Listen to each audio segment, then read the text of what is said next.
Finally, we're back! Hey guys, welcome back to Covenant Canon. It's been about 2 years now, but at last we're finally getting some Covenant stuff for Halo Season 2. As you guys have probably seen in the YouTube community tabs, I've chosen not to make any videos for the first 3 episodes of the Halo TV series. Suffice it to say that there wasn't really much to cover, really. But for the nonce, I'm going to pretty much break down what we do have for in terms of Covenant stuff from the first 3 episodes. Let's start with the first episode, titled Sanctuary. The episode pretty much opens up on a new human colony world known as Sanctuary, ergo the title, as we see the UNSC evacuating some civilians, many of whom are not that willing to evacuate, seeing as they were refugees of other planets that were glassed by the Covenant. While Silver Team is tasked with protecting the evacuation, Kai notices some flash going on at the nearby relay station. Master Chief heads up to the relay via a grappling hook and manages to reunite with the UNSC forces stationed at the relay. Once there, they are swiftly picked off by a squad of elites, who I assumed are stealth Sangheili, given the fact that they wear silver armor, use energy swords, and seem to not have any energy shielding. The only survivors are the Master Chief and the new character of this show, Corporal Perez. Once they're reunited, however, we're introduced to the new villain of the season, an Arbiter. Now for those of you who are wondering, no, this is not Thel 'Vadam, and I'll dive into that shortly. This new Arbiter is reinforced with other Sangheili warriors who ignite their energy swords behind their leader. However, instead of attacking them, the Arbiter simply lets them go. Shortly afterwards, the Covenant begins to glass Sanctuary, and everyone evacuates the planet, save for a few colonists who wish to die with their world. After that, there really isn't much to say on the Covenant side. But there is one other thing of note. Shortly before the Covenant glassing began, Chief notices a figure that looks striking like Makee, though most of us knew that Kai shot her at the end of Season 1. I only assumed it was a projection in his mind after Cortana was pulled out of his head, but we'll get to that more later. As the first episode ends, we see this Arbiter walking along the glass surface of Sanctuary, seeing Banshees fly by, and a Covenant fleet emerging out of the clouds. There's really nothing more to say on the matter, but it's just freaking awesome. I love seeing the Covenant carriers and corvettes emerging out of the clouds. It kind of looks like something pulled out of Star Wars or something. Let's move on to the ending bit of episode 2, titled Sword. There really wasn't much to say for the second episode, but at the ending bit, we're taken to Sword Base. Yes, that Sword Base from Halo Reach, where a squadron of Marines are staring down a dark corridor. The sergeant commands his forces to move forward, and within the darkness, the Arbiter shows up and kills all of them with just an energy sword. Then he confronts the sergeant, and just before he kills him, Makee is here. Alive. I'm not entirely sure how she's alive at this point. My only guess is that she was revived via a Huragok, or maybe some Covenant medical technology. Or hell, it could be just magic for all I know. But, okay, I guess. Anyway, the Arbiter snaps the sergeant's neck, and he proclaims that this was not an honorable battle. But Makee orders him to open the door, but not before saying please. I guess manners cost nothing for a Sangheili. And surprisingly, this Arbiter is very strong, for he pulls the door right out with his bare hands. And apparently, the contents within the vault is the second half of the keystone. And the last thing we see is Makee almost touching it, but withdrawing back. And that's pretty much it for the Covenant stuff for episode 2. Now let's move on to episode 3, titled Visegrad. Like for the first 2 episodes, there really wasn't much to say for Visegrad, but it was kind of a disappointment to me, for it kind of teased Visegrad as what we saw in Halo Reach, only for Silver Team to be evacuated off by an Oni exfiltration team, where after Chief is chastised, and Silver Team pretty much is kind of in shambles at the moment. But that's not what we're talking about. What we're talking about is after Chief goes AWOL yet again, he goes to see Corporal Perez. who reveals that she found a recording on Sanctuary before it got glassed. And this is a Covenant prayer.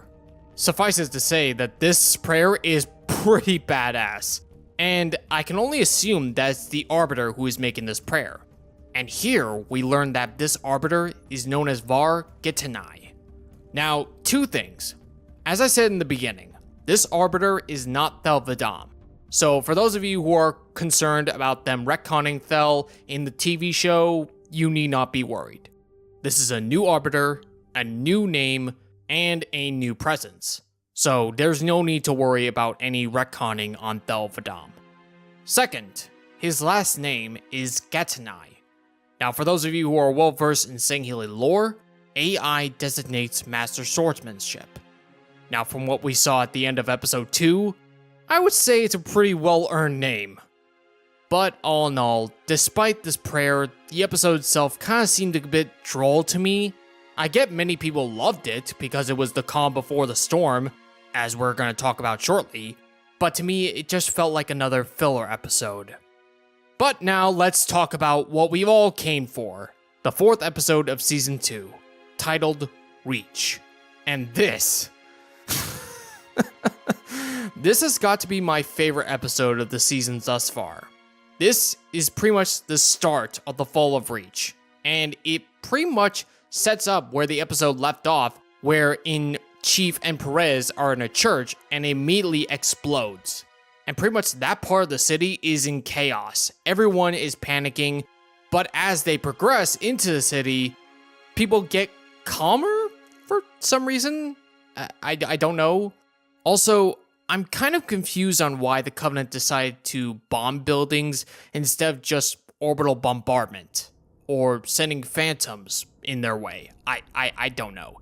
It seems like more of a stealth infiltration before the main front comes in, because as we see Chief and Perez moving through the city, trying to warn people of the Covenant invasion, Chief pretty much wants to go to FleetCom so he can get his arms and armor and fight the Covenant. But as they're progressing, stealth elites pop up and slaughter civilians, wherein Chief has a one-on-one fight with a stealth Sangheili. And it is really bloody, to say the least. And the elite nearly gets the upper hand until Perez stabs him in the back, which allows Chief to deliver the killing blow by pretty much tearing off his mandibles. I don't know why that reminds me of the half jaw for some reason. But moving on. As the situation grows even more dire, the city becomes more and more like a war zone, where Chief reunites with some UNSC forces and Riz and her blind physical therapist and his boyfriend, which, good for them. But as the situation gets more dire, he gets a BR and they pretty much head on to FleetCom. During their journeys, they're encountered by more elites, and the whole fight here is just absolutely chaotic, and I just love it. As the battle progresses, however, the physical therapist's boyfriend dies, and once learning this, the therapist pretty much decides to kamikaze into a Covenant Wraith. And the Wraith itself just looks beautiful, and the guy's sacrifice is really sad. I really felt bad for Riz. Riz was kind of one of my favorite characters in the show, and honestly, during the course of the first couple episodes, they kind of became friends. And this death pretty much tore me a little bit, I'm not gonna lie. But finally, they move on to FleetCom. Now let's step back a bit to Catherine Halsey and Soren. Now for those of you who don't know, at some point after Season 1, Catherine Halsey is taken by Ackerson and imprisoned within FleetCom. And at the beginning of this new season, Soren is arrested by Oni and is brought to Halsey. Now, at this point, the Covenant invasion begins and their holographic prison dissolves. And they pretty much have to designate all their way throughout the Oni facility. There they find the Keystone Chamber, where the Keystone is gone, and they encounter Cortana. Now, I didn't mention this before, but I really don't like Cortana's new look. It just looks way worse than it did in Season 1, and I don't know. I'm just not going to go into it. I just don't like it. I'm just going to move on from that. But just as they are reunited with Cortana, McKee steals Cortana and moves on, leaving Var to show up and pretty much scare them away. Now let's move back to Chief, Riz, and Perez. They finally make it to FleetCom, where they're reunited with Vanek, where they learn that their armor has been evacuated off-world with the rest of FleetCom personnel. Now, I love this episode, but this is one of the main plot points that I'm like, why? Why would you leave your Spartans without their armor? Their armor is pretty much a valuable commodity. Perhaps that might be why they evacuated it, but even still, it's kind of leaving your best soldiers without their best equipment. I don't know, it's just kind of stupid to me. But once they reunited with their team, they learn also that Kai is also missing.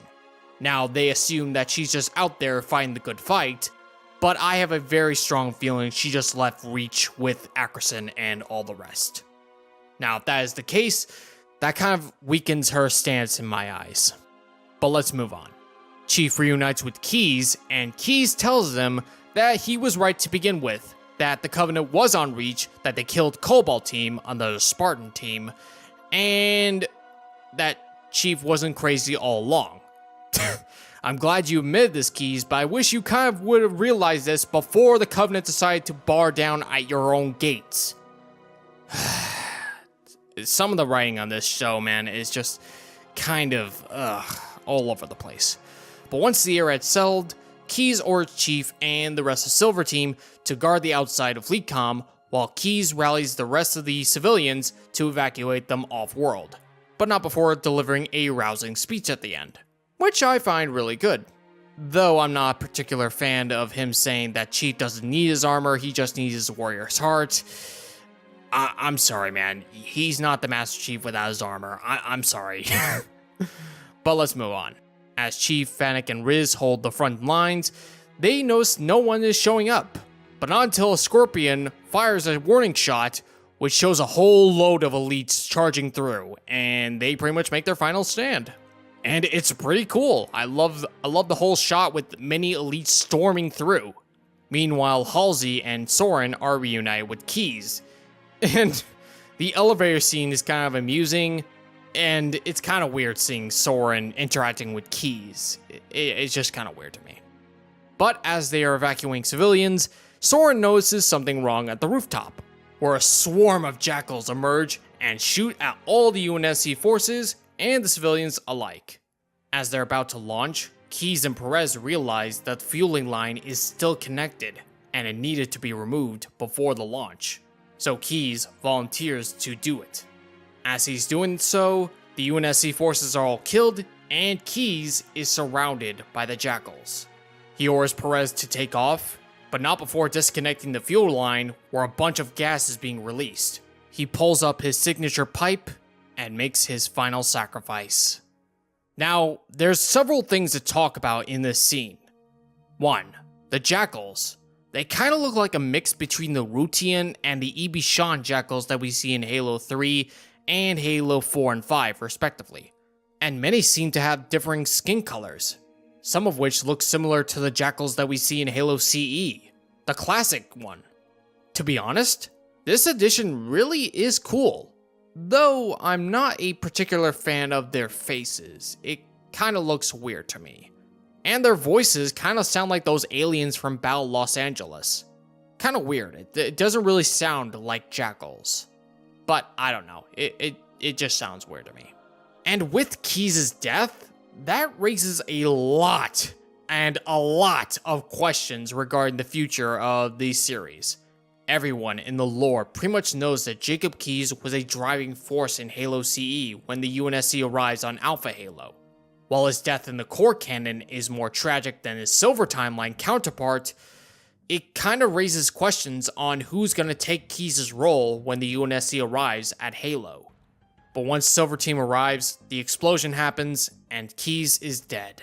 And everyone is pretty much mourning that loss, as well as seeing the destruction of Reach City. But scarcely had they time to grieve for Keyes that the Covenant decided to invade again. Jackals and elites storm through, and the UNSC survivors have to hold them off for as long as they can. But not long thereafter, Var Getanai and several elites come in where Chief and Var go in a fist fight and a duel, where Var pretty much destroys his AR, where Chief picks up an energy swords, and another duel is about to begin when another Sangheili pretty much shoots Chief with a plasma pistol. Var is as upset as we are, and he swiftly decapitates the Sangheili, in a very bloody way, let me tell you. It really shows the Sangheili Code of Honor still holds firm in the Silver timeline. It kind of reminds me of Halo 2 Anniversary's Terminal, wherein Thel 'Vadam spared the UNSC soldiers to arm themselves so that they can die an honorable death. Before Var can deliver the killing blow, Makee orders him to stop, insisting that the time was not right. Then Vanek rushes in, steals a needler from a jackal, and shoots at Var, but not before taking one of the needlers and plunging it into Vanek's chest. And then the needler explodes, killing Vanek instantly. Man, Vanek was one of my favorite members of Silver Team, and his death was very tragic. I mean, seriously, I almost teared up at him dying along with Keyes and the blind guy. And to top it all off, in the beginning of the episode, Vanek was pretty much feeding a flock of pigeons. And just as he was dying in this episode, he sees pigeons flying overhead. And that's Reach. Honestly, this episode was my favorite of the first 4 episodes of this season. The first 3 kind of felt like fillers and kind of like blue balls, honestly, as the show progresses. But this one more than delivers on the fall of Reach, at least in the beginning. It really showed the Covenant groundside invasions right before a glassing could begin. And honestly, the chaos and carnage it had, it was just... it was just mind-blowing, to say the least, as a Covenant fan myself. And the more I see Var get denied and the Sangheili here, the more I'm absolutely loving it. They really improved upon the flaws of the Sangheili that we saw in Season 1. They kinda looked like Krogan from Mass Effect, especially the Major, but now they look more slim and more menacing as the warrior species that we know and love. Though their armor still retains the weird, oldish armor style, the Arbiter's new armor is honestly the best I've seen of this show thus far. And I'm honestly liking the Jackals as well, as I previously stated. Though I wish we have Grunts, Hunters, and Brutes moving forward. And besides all the Covenant stuff, I really loved the actor who played Ackerson in this show. He really seemed to have done his homework from the Fall of Reach and all the other Halo media. And he does a really great job in portraying the nice guy personality at first, but then portraying the dark, menacing, and idealism that is Oni.